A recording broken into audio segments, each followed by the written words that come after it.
So I'm going to do a little count, and we're going to start with the first rule of networking. There isn't one right way. Surprise! Do things you enjoy, and you will relate to others who enjoy it too. Do what works for you, not what you think has to work.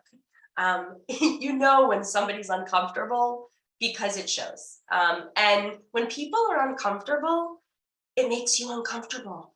So don't put yourself, don't give yourself the pressure of thinking that there's only one right way. Think about what works. Number 2, make it a lifestyle, not a Band-Aid. Network when times are good. Do you have some close connections in your current place of business? So I want you to hold on to these individuals. It'll feel more comfortable to connect with them when gaping amounts of time haven't passed. And you still know what they're up to. One of the rules of life is that bad things happen. People change jobs, people move to different cities, change happens. And if you have kept in touch with people that you respect, warming up the lead is much more comfortable than if it seems like you're just getting in touch with people when you want something. Arrive curious. This is actually the number one recommendation that I make to my clients. It's amazing. Curiosity entices people. Curiosity is the antidote to having all the answers. It can also remove some of the pressure. So ask questions about other people, what they do, why they do it, how they do it. People love to talk about themselves, and you might just learn a thing or two. So consider a work-related social function you feel obliged to attend. You can tell yourself, I hate these kinds of events. I'm going to have to put on a show and schmooze and pretend to like it. Or you can tell yourself, who knows, it could be interesting. Maybe I need to find somebody to talk to that I've never really talked to before. Sometimes when you least expect it, you have a conversation that brings up new ideas and leads to new experiences and opportunities. The majority of the people that opened doors for me were people that I did not expect to care about me. People who I hadn't worked closely with, people who I only knew through an email. So staying curious, you really don't know somebody else's personality and motivations. So being curious can really work to your benefit. Number 4, quit thinking everyone else gets it. Everyone else does not get it. You have no idea how many C-suite leaders I have met with who are daunted by networking. They put on a facade. They seem so comfortable and confident. And in reality, or they just hang out with the people that they know so well. They keep talking to the same people. The most successful networkers are those who want to get out there and meet people, share their experiences, and ask questions. It's about relating to people and finding ways to meet your mutual needs in an enjoyable way. Number 5, just start. You don't need to wait for the perfect resume or business card. All that waiting is making it seem like it needs to be a bigger deal than it is. Networking is, like I said, it's a mindset. It's not an event you're preparing for. Reconnect with someone from a past job, send them an email, get on LinkedIn, like their post, connect with them on Facebook, meet someone for coffee, send them an article you think they would appreciate, share news about a common friend or a colleague, comment on a post they made on social media. It's amazing what a few supportive words can do to enhance feelings of connectedness.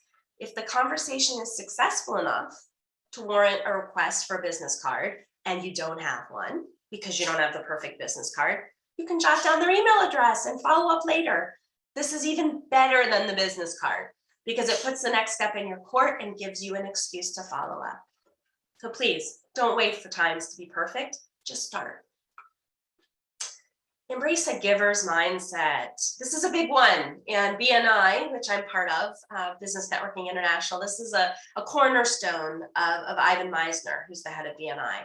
Embracing a giver's mindset. When you think more about what you can give than what you can get, networking seems less promotional and less selfish, and therefore more worthy of your time. Others will be more inclined to connect with you because people love to hear that you care about them and that you care about giving something to them.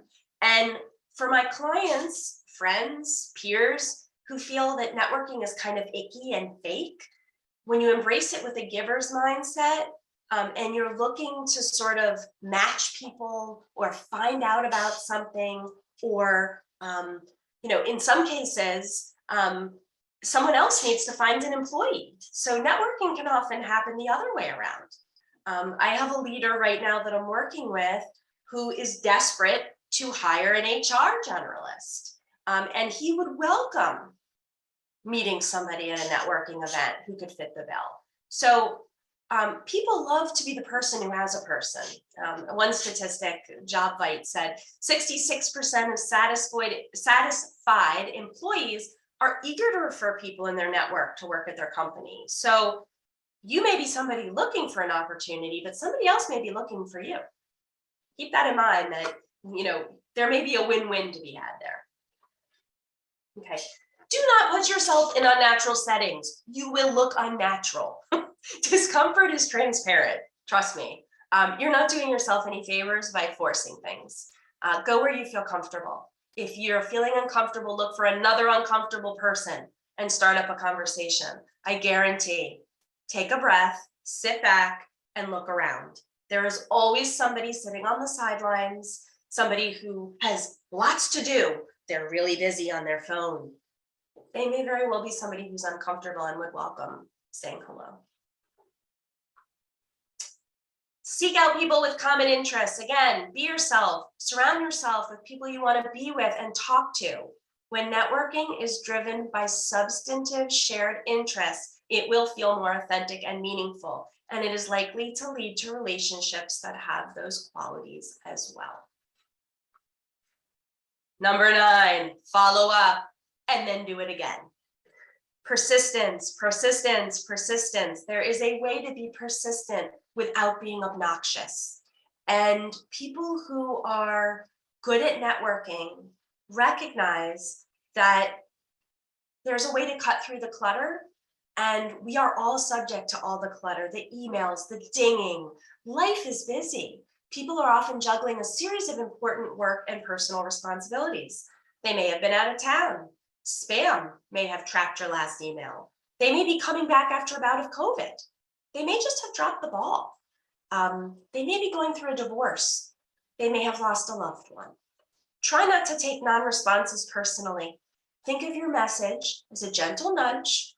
Keep your tone positive, your message simple and straightforward. If you're sending an email, use an engaging subject line. So research does show that shorter subject lines with only 4 words have the highest open rate, which makes sense if you think about it, because 2/3 of emails these days are read on mobile devices. So if you want somebody to be intrigued, keep it short, use the subject line to give the recipient a short preview of your request. And don't assume that if somebody wanted to get back to you, they would. There's no harm in trying again. And last, but certainly not least, never, ever, ever underestimate your next door neighbor. I love this one because people tend to forget that the people that live around us in the home setting, they also work. And use this to your advantage. More people are working remotely. They're walking their dogs. They're meeting their kids at the bus stop. It's amazing how often normal people that are living and walking around next to us could actually have an opportunity that you might really be interested in knowing more about, or at the very least being curious. It could open up information that is really valuable.